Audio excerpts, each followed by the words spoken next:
before we get started on the Midrash, go to Scripture says in Devarim 8 verse 10, so you'll eat and be satisfied, and you'll bless Adonai your God for the good land He has given you, so let's do that.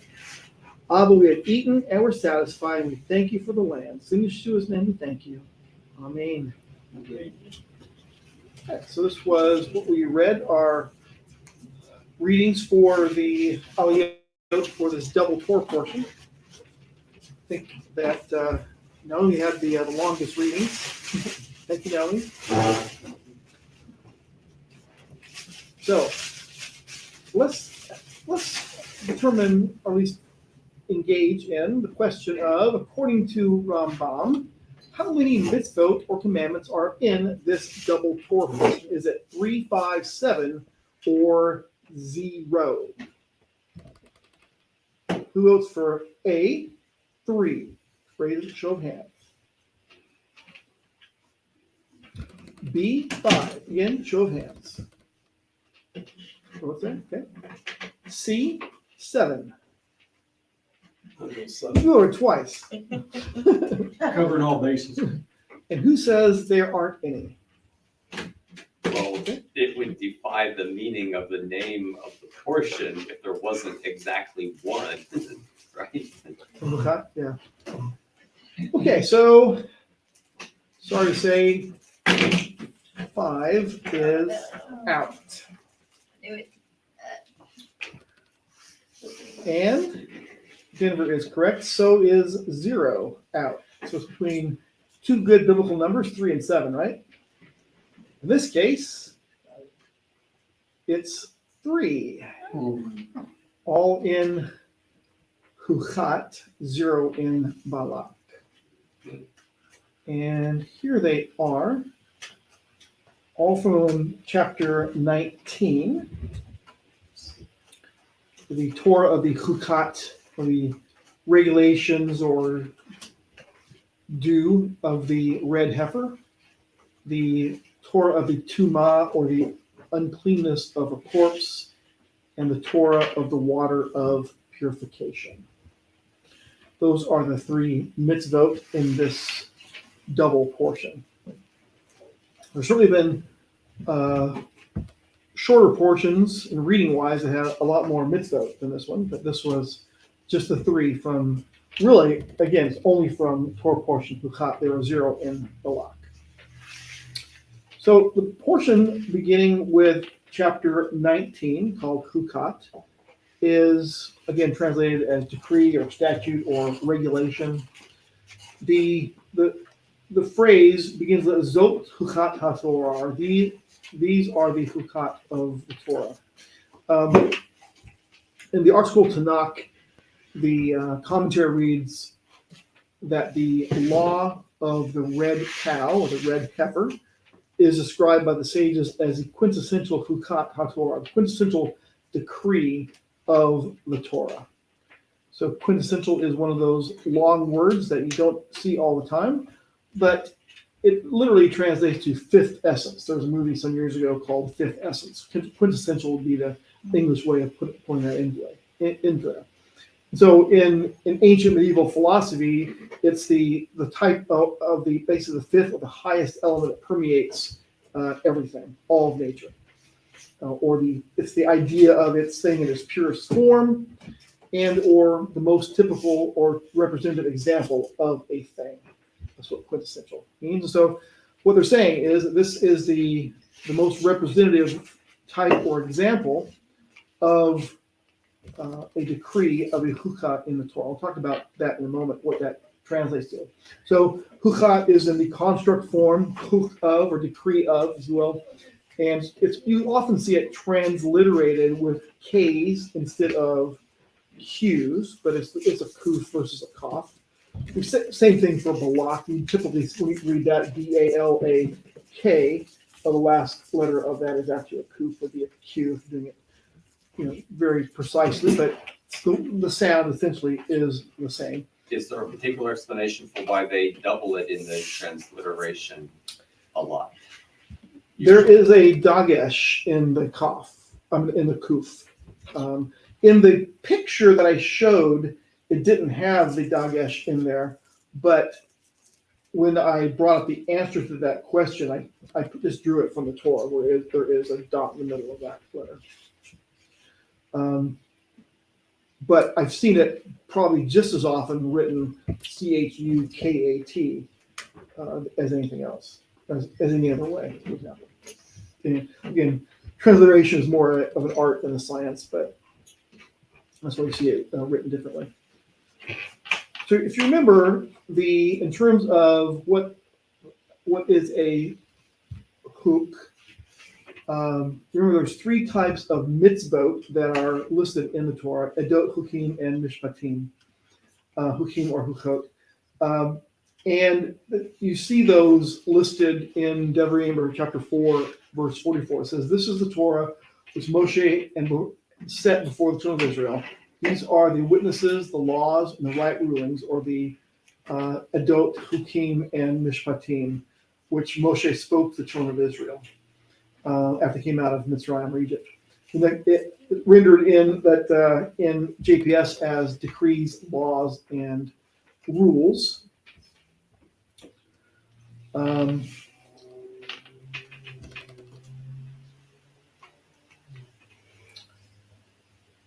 Other translations often have things like testimonies, statutes, decrees, or judgments, possibly regulations. How does your translation read for Devarim 44, 45, or 44, depending on whether it's CJB or something else? How does yours read in that sense? The edot, hukim, and mishpatim.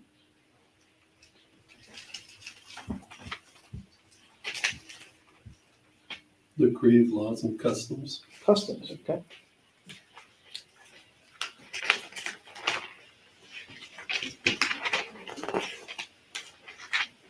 Any other kind of variants besides?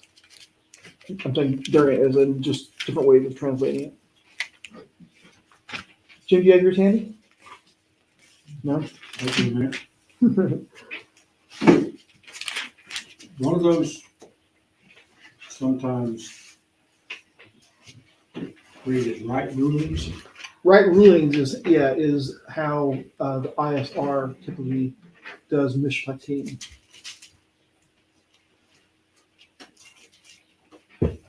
If I go back a slide, that's where the one, the ISR scriptures it shows it there as right rulings for the word for mishpatim.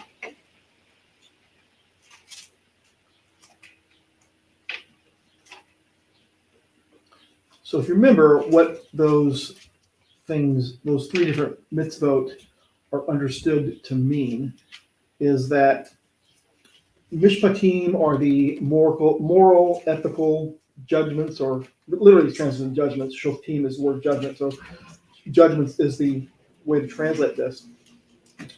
They are the type of mitzvot that require no explanation. They're just obvious, such as outlawing things like murder, rape, and so on. There's no explanation or justification given in the Torah for those kind of mitzvot. Edot, or witnesses, are I refer to the feast days as one. They are something that testifies or are a witness to some important spiritual truth or historical event in Israel. They remind us of Elohim's presence, faithfulness, and, if you will, his kadoshness or holiness. The reasons for edot are always stated or always given, but hukim or hukot, depending on male, masculine, or feminine, they are a bit different. The reasons for edot are always stated. The reasons for mishpatim are always obvious. For the reasons for hukim are neither stated nor obvious. They are. Say again. Because I said it. That is, yeah. There's not, the only reason, if you will, is because you're told to do it, not because it's obvious or a specific reason. In other words, a logical explanation. Hukim are commands such as don't plow with an ox and donkey together, not to wear shot nets, the material mixed of wool or linen, and as the art scroll says, the Torah of the red heifer is the quintessential example of what this type of commandment means. So that's what I used when my boys were little and at home bikini. Everything is. Because I said so. Like that, so.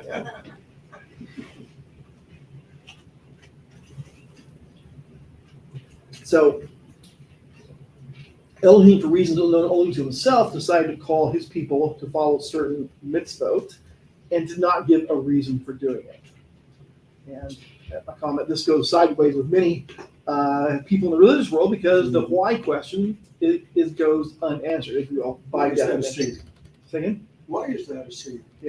why? Why should we do it that way? Or they try to come up with a rationale Yeah. for it, Plenty of times, To yeah. justify their actions. or they come up Or with to a convince. rationale for why it mattered when they were people wandering around in the desert, but it doesn't apply to us today. Right. Yeah. I think that's yeah, the Vayikra 11, those edible or not edible sort of things falls into that Yeah, category. they People say will stuff like, that. oh, it would make you too thirsty if you were living in the desert if you ate that kind of animal. Well, we have refrigerators now, so it's all good. Yeah, that too. What God invented refrigerators.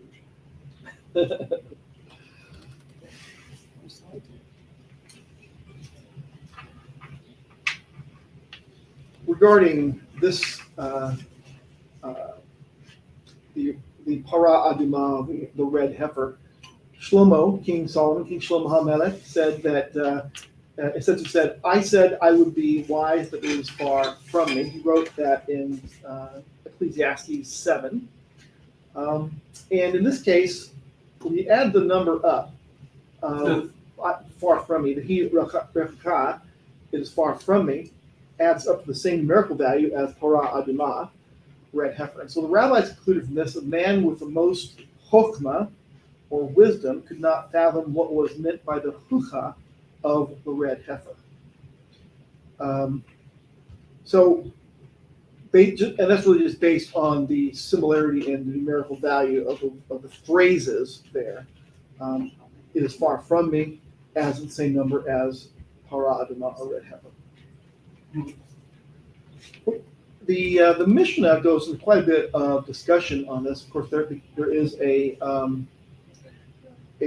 section of Mishnah called para, which would translate to heifer or possibly cow. But the Mishnah tells us kind of a history of the red heifer. It says, if they did not find the residue of the ash from 7 previous red heifers, they did it from 6, 5, 4, 3, 2, or from 1. So what they're trying to say is, eventually the residue, the ash, ran out. And ideally, they used the ash from the previous red heifer to mix with the current red heifer. And this is from 3, 2, or even from 1. And what the Mishnah tells us in the same section is when those red heifers were used. It says there were 9 from the first one in the desert to the destruction of the second temple, the Herod's temple. First was Moshe Eliezer, which was from our term here. The second was burned by Ezra. So when would that have taken place? When would Ezra the scribe have burned the second heifer? Reestablishing the temple. Right, reestablishing the temple after the exile. Yeah. And so from the first temple, there's only this heifer was the only one that was used in the entire history of the first temple. Ezra, of course, built the second temple. And then from that time forward, there was a lot more. 2 by Shimon HaTzadik, 2 by High Priest Yochanan, the 7th by Elohenia ben Hachof, the 8th by Hanamel the Egyptian, and the 9th by Yishmael, son of Polabi, which could be dated to the years 15 or 16 of the Common Era. This is derived from Parah 35 in the Mishnah. Now, it was, according to Rambam, Maimonides, it was Ezra who reestablished the red heifer procedure after the first temple was destroyed. We do not have the methodology used to reestablish his procedure for purification from exile and death. We do know that the temple service was reestablished and the priests and Levites were purified. That's, again, the text, we could read it, we're not going to read it at this point, but the references are from Ezra 3, 1 through 6, and 6, 15 to 22, which goes into the detail of what was done. We're not really told exactly how it was reestablished, which is pretty important when you think about it, because if someone who has the, if you will, the stench of death on them from touching a corpse would be unclean and could not be involved in the beginning of the process. So did they save some of the ash of the first heifer that was taken with him? We're just not told how he reestablished it. We're not told the procedure he used to establish, the priesthood again and operate the temple service, but we are told that he did that. Which, of course, is the same sort of question that we're facing now, if you will, that the Temple Institute is facing in terms of how to, in the event of the reestablishment of the temple service, how they would get it cleansed first with the red heifer procedure, cleansing from death. So we don't know how it was done. We do know that it was.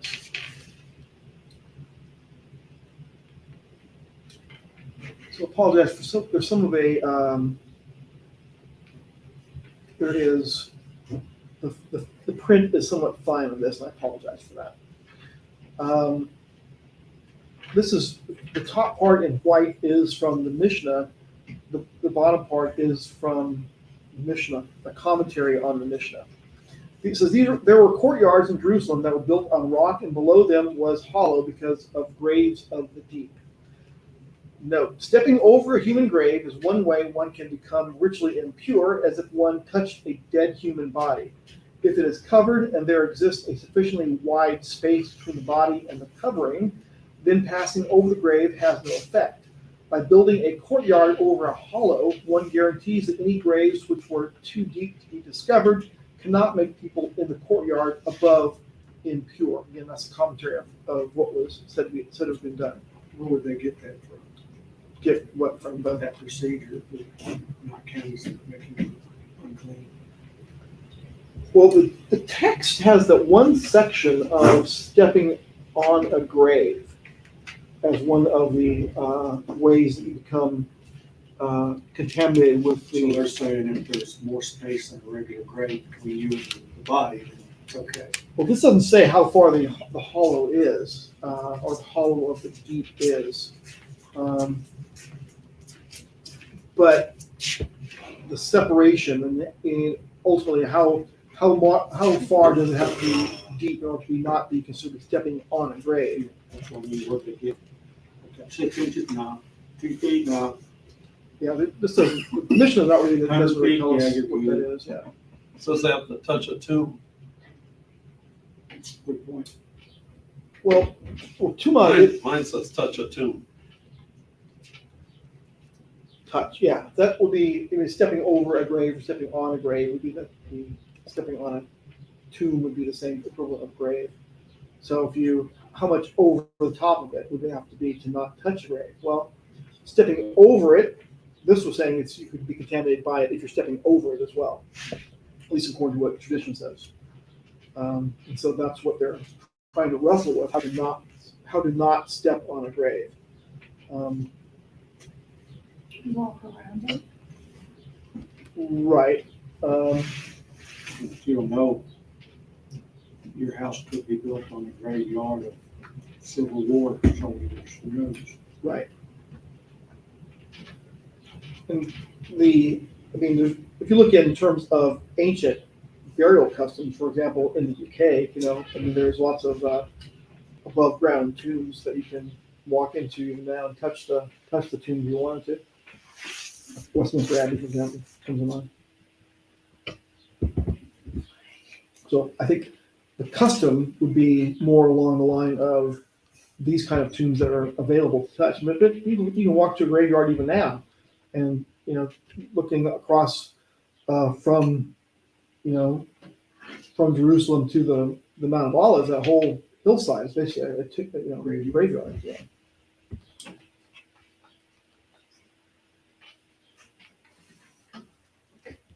So in terms of how to raise the, Heifer? no, how to raise the children. How to raise the priests so they wouldn't touch the body, is what it says. They would bring pregnant women to these courtyards. Courtyards were guaranteed to not have any graves close by underneath that could be considered a grave. And they give birth there. The children would be raised there, and they comment such that they were certain that the children had never become ritually impure. They'd bring oxen and on their backs doors, and the children would sit on the backs of the doors with stone cups in their hands. And continuing, the children would travel on these oxen in order to guarantee they didn't become ritually impure by passing over a grave. Stone cups were significant in that they cannot become ritually impure ever. When they reach the shluach, the stream, they descend and fill the cups and remount and sit on the doors' backs. Rabbi Yossi says from their place on the doors' backs, they draw and fill the cups, and they wouldn't even get off of the oxen. Again, that's commentary on how it was done. Mishnah, of course, is not scripture, but it is sometimes giving insight into how history was, how events were carried out, how history was done in that time. Here's Rambam's commentary. I think is interesting on, as we've seen, the 9 heifers, but the 10th heifer, according to Rambam, the 10th heifer will be accomplished by the king, the Messiah. May he be revealed speedily. Amen. Elohim's will. That's Rambam's commentary on the 9 heifers that talked about being revealed in the Mishnah. He's saying the 10th red heifer will be brought forth by Messiah. There have been lots of, we've seen it even, raised as nearby as Arkansas, where there's a red heifer that was being examined by people in Temple Institute to look at. I don't know if there's been, if you guys have seen a specific, event or a time period when they've said this red heifer is considered to be kosher for being the red heifer. I've not seen it. I've seen lots of bring forth for examination, but at some point they get a white hair on them or something along those lines. So they're not pure enough to be a red heifer. Do you want me to interject a question right now? You can- I have a problem with the fact that they brought the red heifers from the United States. So they were like born in Texas and they took them to Israel. And I'm like, I don't think so. I don't know. Well, the snails they're using to dye tzitzits in Israel are not from Israel. They're from I the don't go along Dalmatian with that coast. either. So I think they can perfectly well use blue found in Israel. I think they can perfectly well use heifers that were born in Israel. I guess the question, to answer the question, be, does the Torah say the heifers have to be born in Israel? I just think there's a certain amount of presumption there. So it doesn't seem like you go and you search for things in a foreign land. It may have come from Israel, many, many generations before. If they take them back there and then they're born there, I don't particularly have a problem with it. But when they're born here and they put them on an airplane and take them over there and call them the red heifers candidates, I don't see how they're candidates. I see how they're What I'm saying is that it could have offspring. been generations from Israel from way before they came here. But they aren't born there is an issue that I'm having with them. If they take them back there, they return to the land and they have offspring, that's perfectly fine by me. But if they were born somewhere else, I don't think that they are candidates for being the red heifer for these purposes. That sounds reasonable, but is there anywhere that dictates that? Says this is the way it is. Well, that's why I said it was presumption that when you search out the land for a red heifer, you don't search outside of the borders of Israel. And bringing in one from a foreign country just doesn't seem to be, to me, within the scope of what was expected. Well, is that the way they did it? How do we know they didn't bring one in from a foreign land for the first one? It doesn't say whether they did it.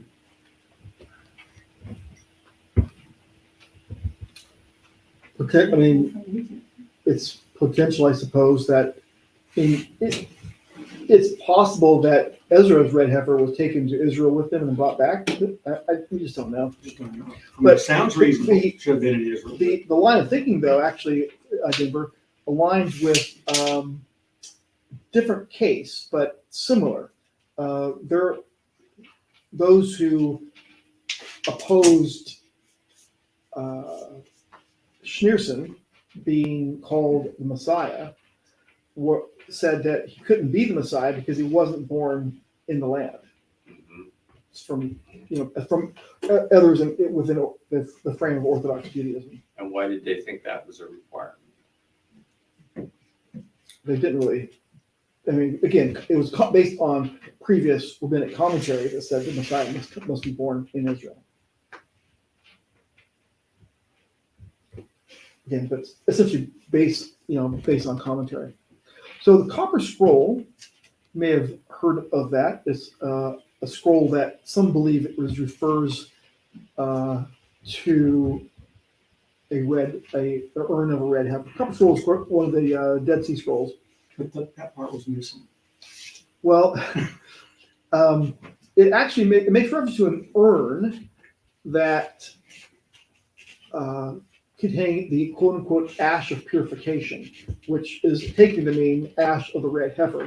This was saved somewhere. No one, as far as I know, no one has found a particular urn containing the ash of red heifer, but there may have been some that was stored up there. So if that's the case, the storage of ash of red heifer, around the country is likely because why?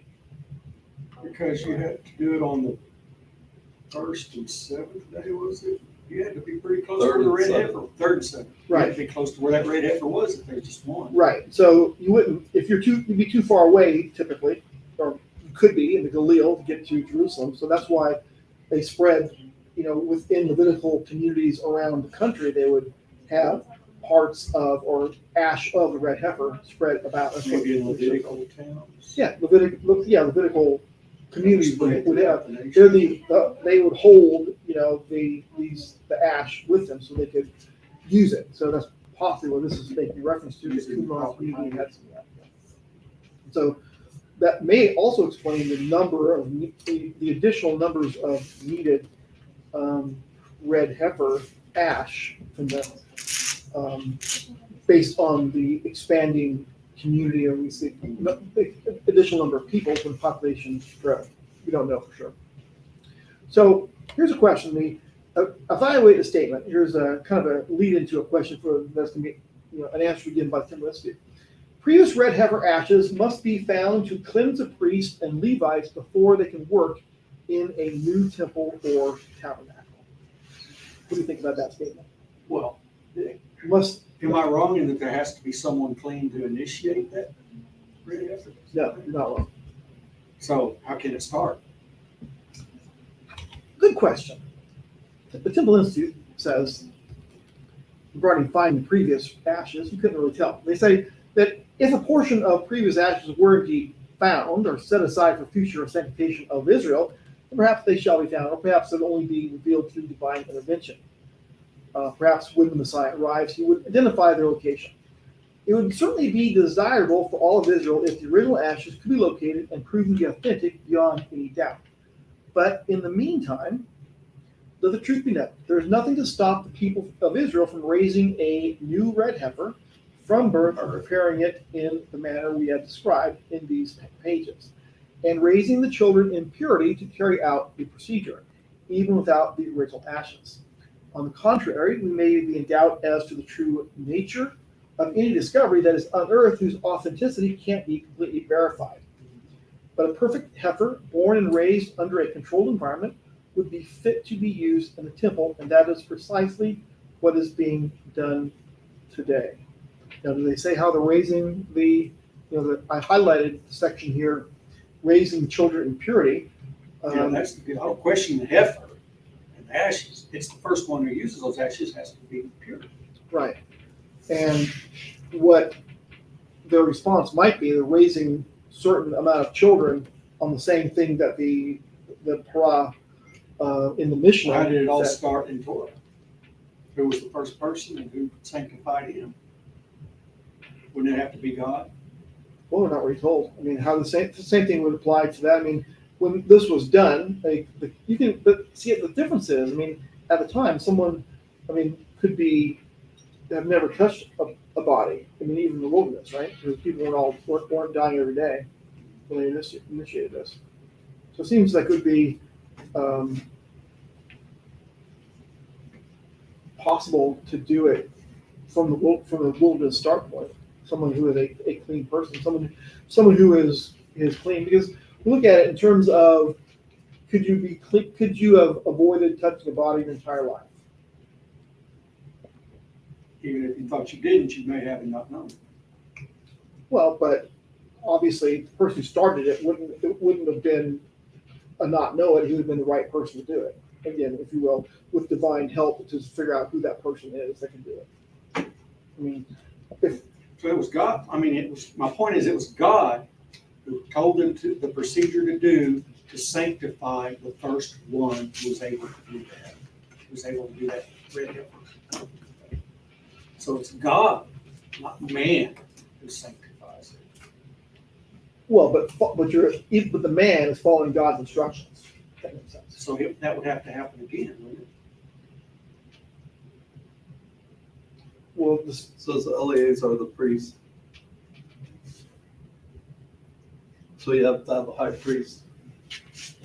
But even the high priest has to be clean, sanctified. And the only way that first one was, Aaron, was in the procedure that God said for them to do. Correct? Yeah. They'd have to follow the procedure. At God's direction. Correct?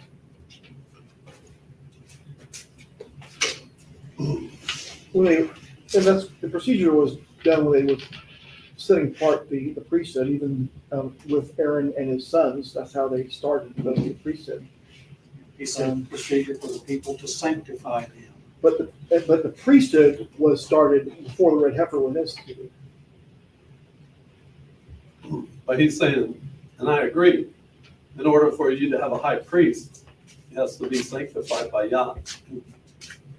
And that Not by man. means that the whole procedure that happened to Aaron has to happen to this high priest. Which probably is what will happen. You know, God said it's going to be, so he's going to make it happen. It'll be him that does it. It has to be. Or will be man that will attempt to do it.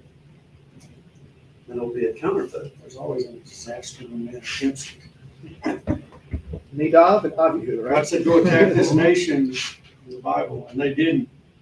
And then they repented and said, okay, we'll go attack it. And God said, nope, I told you to the first time, not this time, and they were killed. Yeah. Well, there's a time. Yeah, time for everything. Time for not doing it. Even that example tells us that there was a time you're supposed to do it, and that time That's has when ended. God said to do it. Yeah, that time. After that time, don't. So, what is the mystery of the red heifer? The mystery of the red heifer. The Not priest, smarter than Solomon. the one who burns red heifer, and the one who gathers up the ashes of the red heifer are made unclean. But the one who's sprinkled by the ashes of the red heifer, mixed with pure water, is made clean. Maybe the ashes don't purify until after it's come in contact with the water. Yeah. I don't know, that's just a guess. And that's why it's a mystery. That's why even Solomon couldn't figure it out. But every Messianic tries to. Yeah, true.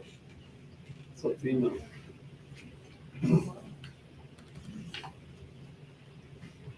One of the things that sticks out like a sore thumb to me is it's a red heifer, it's water, it's ashes.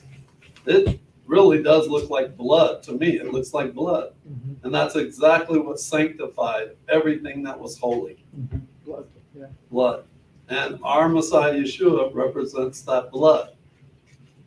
And if you are not sprinkled with that blood, then you are unclean. So it's a very interesting thing that it says on the third day, which he was raised, Yeah. and on the seventh day, which he had already completed all creation. It's that formula. It does indeed. And it's right there in our face. Yeah. It's amazing. And he was without sin, so he was clean. The other amazing thing of that is that it is a female. And the female was the only one that was sacrificed for sin. And Yeshua represents our mother, because Abba is our father. And he represents like our mother, like the matron, like the one that has that compassion, that grace, that mercy. And the father is the one that has that discipline, that stern, keeping you in line. As far as the And sacrifice, Yeshua- he was a male. Yeshua is the one that says, yes, the Father is keeping you in line, and I'm here to make it so you can get through it, so you can grow from it. So, I mean, that really sticks out to me. That did before. When I first read it, I was like, whoa. Here's something that's referenced in the book of Hebrews. For the Kohen Hagadol brings the blood of animals in the holy place as a sin offering, but their bodies are burned outside the camp. So too Yeshua suffered death outside the camp in order to make the people holy through his own blood. Therefore, let us go out to him who is outside the camp and share his disgrace, as it says in Hebrews.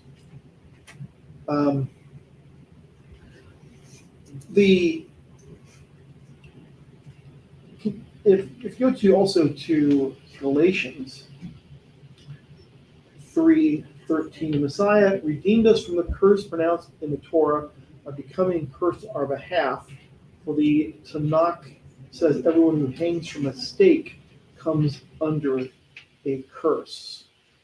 And in other words, where does this take place? The outside the camp is what we're talking about. And this nests also with the Mishnah that talks about where these events occur. It says, what is the meaning of the outside the camp? Here's what the Mishnah says. All the walls of the temple were high except the eastern wall, so that the priest who burnt the red heifer might, while standing atop the Mount of Olives, by directing his gaze carefully, see the door of the Hekel of the temple at the time of the sprinkling of the blood. And this is a graphic depiction of how that might look from across the way. This is kind of taken from the outside the camp altar on the Mount of Olives, looking on a bridge that no longer exists, all the way to the temple, which also, of course, no longer is there. Again, an artist's depiction of that. I'm not sure if they've even found. I'm not sure if they've found remnants of that bridge, but the picture probably nests well with the idea of not having them become unclean on the way, so to speak. So that when they walk with the red heifer up to that altar, they don't have to step on it, Be on the potentially bridge, step on it, it's and not on a grave. Yeah. Uh-huh. I mean, does that show a bridge spending back a couple kilometers or? a couple Yeah, clicks about, there? I think it's like 1.6 kilometers from. Okay, 1 mile. Take them a while.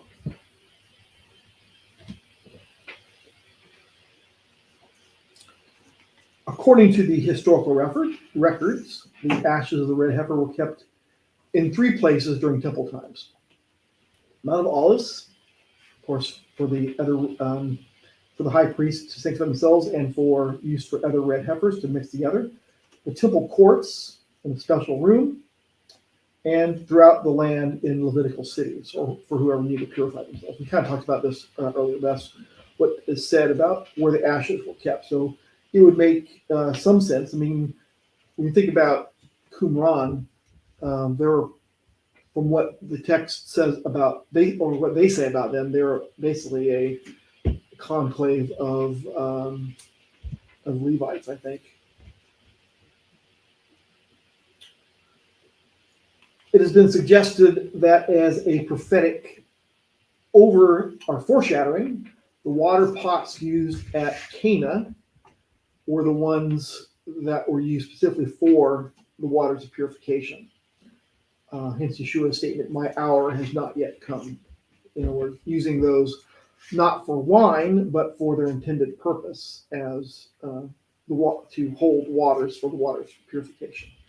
Again, suggested, not necessarily what they were.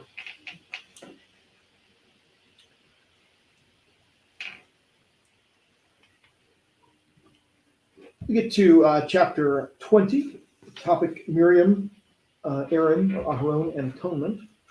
This is from the American Standard, reads, "Then the sons of Israel, the whole congregation, came to the wilderness of Zin in the first month, and the people stayed at Kadesh. And Miriam died there and was buried there." So the comment, of course, comes from the rabbis talking about Miriam. So why is the account of Miriam's death placed next to the laws of the red heifer?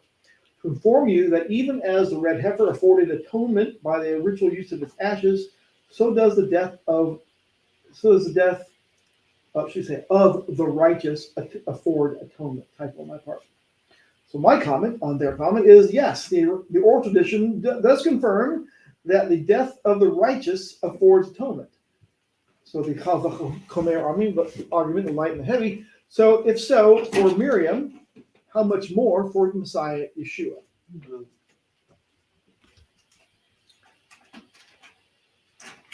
The assembly grumbles. The next section, so right after the death of Miriam, what happens? There's another grumbling because of what? Lack of water. It seems to be a constant with this. Yeah, lack of water. Verse 5, "And why have you brought us out of Mitzrayim to bring us to this evil place?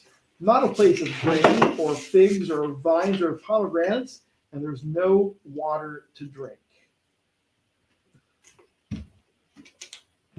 There should also be no water to make or to use the ashes of the red heifer either, too, right? No water to drink.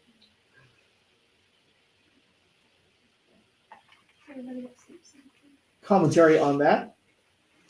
Rabbi Judah says 3 good providers arose from Israel: Moses, Aaron, and Miriam. Through good gifts were given through them, and these were they: the well, the cloud, and the manna. The well was on account of the grace owed to Miriam, the cloud, Aaron, and the manna, Moses. When Miriam died, the well departed. Number 20, verse 1, they said Miriam died there. Followed by, and there was no water for the congregation, but it returned by reason of the grace owing to the 2 survivors. When Aaron died, the clouds of glory departed, and the Canaanite, the king of Arad, heard. Again, we don't know. These are, in a way, just basically speculation on that. I think it's interesting. But this is kind of one of our answers to the fun challenge. Comes from the next one, talking about Moshe's lack of trust. Verse 9 says, well, first of all, instructions: take the staff, assemble the community, you and Aaron, your brother, and before their eyes, tell the rock to produce its water. Verse 9, he took the staff as he'd ordered, but then verse 10, but after Moshe and Aharon had assembled the community in front of the rock, he said to them, listen here. So he's speaking not to the rock, but to them. He says, listen here, you rebels. Are we supposed to bring you water from this rock?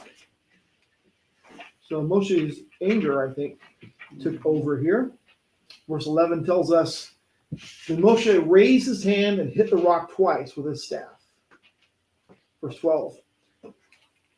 Adonai said to Moshe and Aaron, because you did not trust in me so as to cause me to be regarded as holy by the people of Israel, you will not bring this community to the land I have given them. So there was a consequence for his disobedience, not being able to go into the land, at least at that. He's not able to lead the people of Israel into the land. He will not bring this community into the land I've given them. does Moshe make it into the land? The promised land, Yes. the physical promised land. Does he? Well, he was with Yeshua. At the Mount of Transfiguration, yes. Yeah. So he did make it to the land with when Yeshua was there. So in other words, he got to the land when the Messiah came.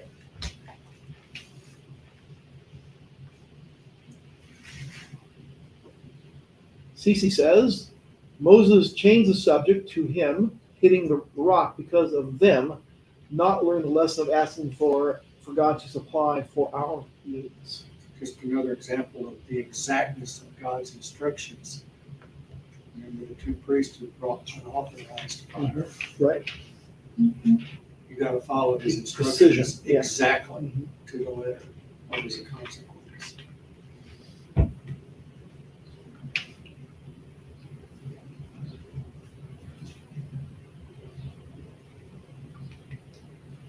So I apologize. This is a commentary. It's Midrash Tanchuma Chuqqat. Very tiny print. I'll read it here. The rock had gone and settled among the other rocks when the well departed and could not be recognized. The Israelites said to them, "What difference is it to you from which rock you draw water for us?" Therefore Moses said to them, "Obstinate ones, those who teach their teachers." Moses pointed to a random rock, saying, "Can we draw water from this rock, regarding which we were not commanded?" Moses spoke to this rock, and nothing came out. The Israelites told Moses that perhaps he should strike it as it had originally been commanded. By a miracle, Moses came to the original rock. Then Moses struck it twice. The first time he drew out only a few drops, as the rock was not ready, since Moses had not been commanded to strike it. But you shall speak to the rock was the command. Again, this is commentary, and probably in this case not Stretched. this bit of a stretch. Yeah, thank you. Hashem told Moses that he would have led him to the correct rock if only Moses had asked, and the rock would have yielded water. The people would thus revere him, as in Yah, and would have prevented further rebellion. However, because of Moses' lack of faith, Hashem will now have to teach the people to revere him by punishing Moses. Thus, they will learn that rebellion has consequences, since the people knew that Moses had been commanded to speak to the rock. So the people heard what the command was to Moses in this rendition of it, and that they would be. I mean, when you look back at the actual what the text says in terms of that he had, if you go back to you do not trust me, so it's to cause me to be regarded as holy by the people of Israel. And so it puts into the context of if Moses had acted properly, he would have caused God to be regarded as kadosh by the people of Israel. It kind of implies that they understood what was supposed to happen. That he would be told, Moses would be told something, he would do it, and then they would all be blessed by it. Didn't Moses kind of allude to that? Instead of saying, God will bring water from this rock or whatever, he asked him, are we supposed to bring Yeah. water from He this took a lot rock on for you? himself, saying, "Yeah, it's it's not God that's bringing it; it's him and God that's bringing it, so to speak." Or maybe him and Aaron bringing it. Not even Yah may not even been in the picture, right? In his mind, because He acted out of anger. the text tells us that Aaron said to Moses and Aaron, "You guys are not going to the land." Now we could argue that Aaron may not have been going to the land ever since the golden calf. I don't know. I think Yeah, that's that could- probably the But case. or in this case, it doesn't seem like he was called out for that in the text. He's called out here perhaps because of going along with Moses to do this as the high priest, right? I think in this sense, the high priest is involved in leading Israel astray here because he went along with what Moses, his brother, was saying. Or didn't speak against what Moses. Yeah, he didn't. Yeah, but by not speaking, is speaking. Reference to Dietrich Bonhoeffer. Aaron's consequence, of course, was that Aaron will die right here.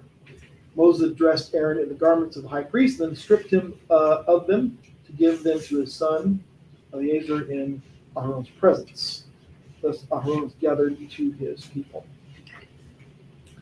When all the congregation saw that Aaron had died, all the house of Israel wept for Aaron for 30 days. So it is taught in tradition that the whole congregation was able to see this event because Moses, Aaron, and Eleazar were exposed to them because the kavod, the glory, so to speak, had departed. Get to a section. This, of course, there's a big, obviously, the section of Balaam and Balak are in this portion. The teaching of Balaam, teaching of Balaam. Talmud says, it describes how Moab, following the instruction of Balaam, sought to curse and destroy Israel without violence. Balaam advised Balak that the Elohim of Israel hates fornication, and thus to entice the men of Israel with Moabite wine and Moabite women, but with a catch. When the Israelite men's passions were inflamed, the women were instructed to have Israelite men worship their deities and renounce their Torah, the Torah, as a prerequisite to engaging in fornication. Extra slide. Sorry. I'm going to go forward. Some of these are didn't want to have in here. Teaching of Balaam. That's right. Got it? The Talmud. Okay, let's start that slide. Sorry. Balaamism. What is Balaamism? Well, we can see about Balaamism in the our text from Chuqqat or Revelation, which says that but I have a few things against you. You have those things who hold the doctrine of Balaam, who taught Balak to set a stumbling stone before the sons of Israel, to eat the sacrifices of idols, and to commit fornication. So what this brings us to is really the book of Chuqqat aligns with what the rabbinic commentaries say about what Balaam was eventually going to be teaching Balak. Meaning which book? Revelation.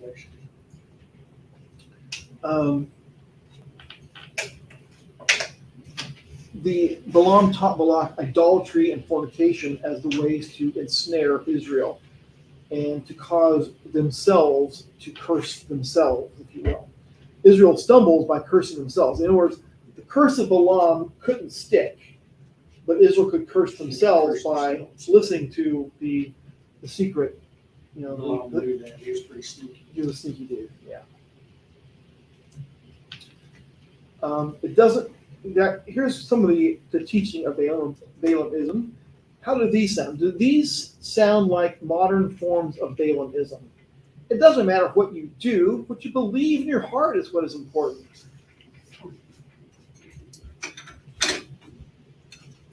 How about using the name or using Yeshua as a magic word or incantation? How about this? Paul said that nothing is forbidden.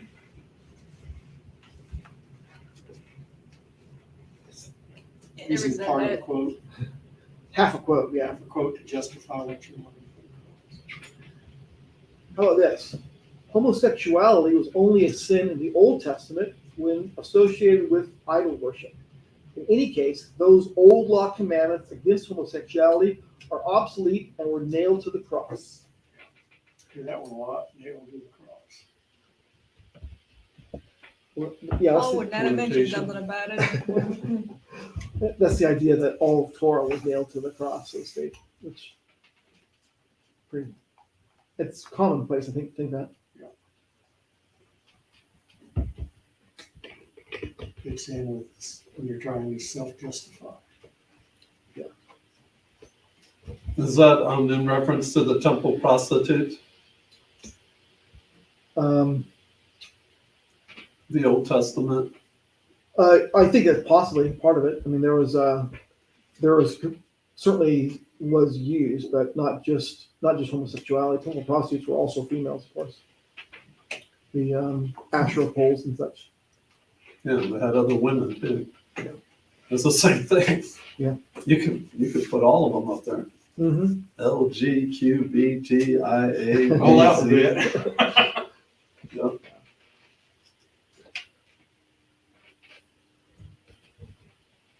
CC comments, Yah's commands and promises are irrevocable.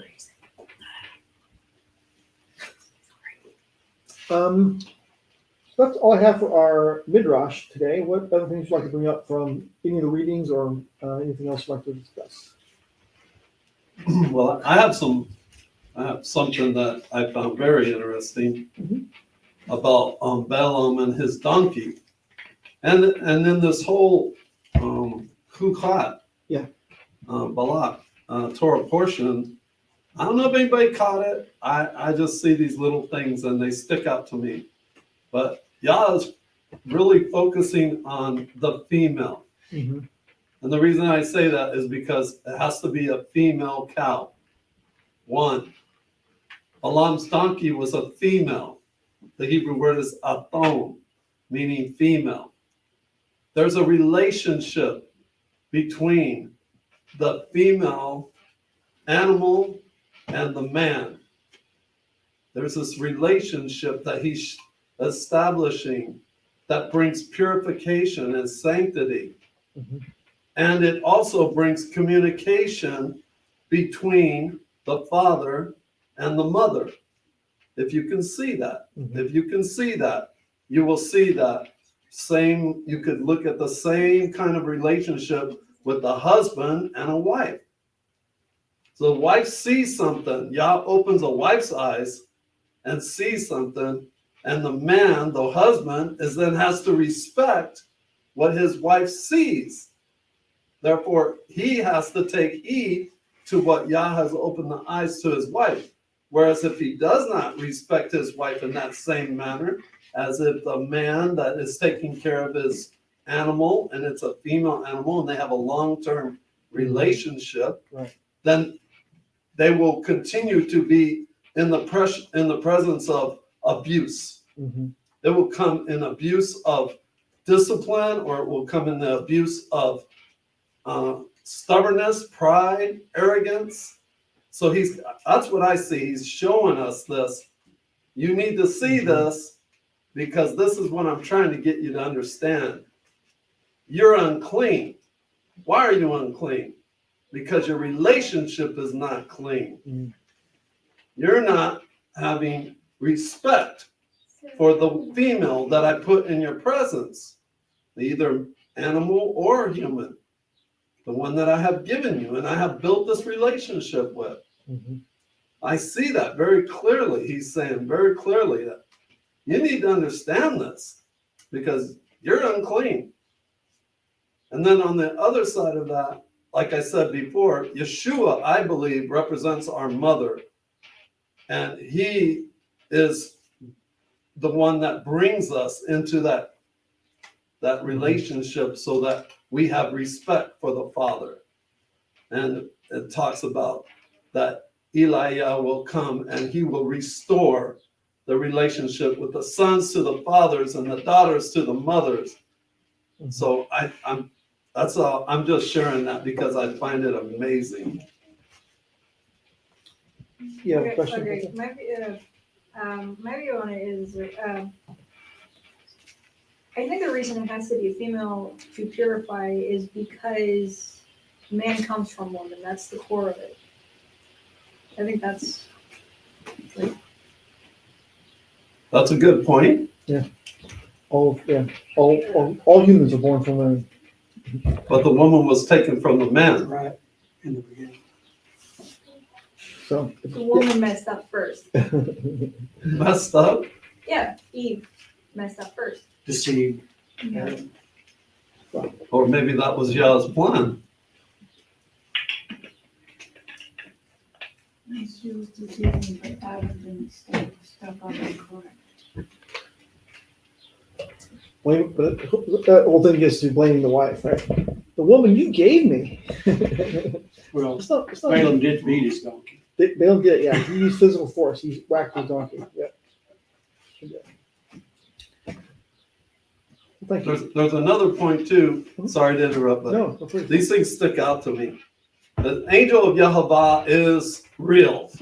Yeah. The angel of Yahweh is real. We need to understand this relationship, that the Father will send an angel to represent him in a very serious situation. You need to be prepared to have communication with angels, because Yah's children have communication with angels, every single one of them. Abraham, Isaac, Jacob, all of them had communication with angels. So we need to be prepared, but that's not mysticism. Mhm. That is real. And as the time grows closer and closer, I believe the need for that communication has become real, more and more real. That Yah is going to put it heavy on our hearts to have this communication and to understand it, that we are communicating with messengers from Yah. I'm just saying, it's there. So it seems to be a relatively frequent occurrence in Scripture. Any other comments? Actually, I'll quit the questions slide here is from Cece's most recent trip to Fort Sill, where Dixie's being petted by all the trainees there. Hands and arms and legs all over Dixie. She set it up, don't she? She loves it. Yeah. She asked the question, why is she enjoying that so much? So I noticed in the instructions that you read regarding the red heifer that it said to raise one from birth, it said. In the Mishnah, The mission thing was saying that? yeah, in the Mishnah. It did say from birth. That's Mishnah, not scripture. Well, what he's saying is that would maybe been what was done at the time. Mishnah kind of represents what history tells us. But if you read, the way that I take it, if you read this scripture literally, it does say, ask the children of Israel to bring forth a red heifer. It doesn't sound like non-children of Israel can bring forth the red heifer. That's my take on it. But if they succeed somehow, that will be interesting. Israel has been scattered to the world. True, still is, yeah. Arguably, as long as the Temple Mount is not in control of Israel, Israel's still in exile until that time happens. All right, well, let's pray. We thank you for allowing us to drash on your word. We thank you for the wisdom and insights you've given us today. We thank you especially for Yeshua HaMashiach, your son. We thank you also for allowing us to enjoy and rest on Shabbat. In Yeshua's name, we thank you. Amen. Way too early for Hopla. I'm thinking it really is too early for Hopla. No kidding. 40 minutes out, probably? What is sunset tonight? Just before This 9. means the living water.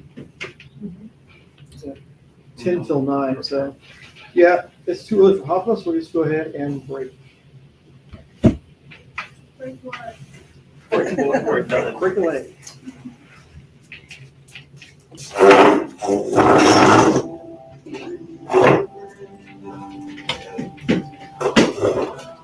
Glad y'all could drop in. Yeah, glad we could find you. We tried to hide. There wasn't a whole lot of choices.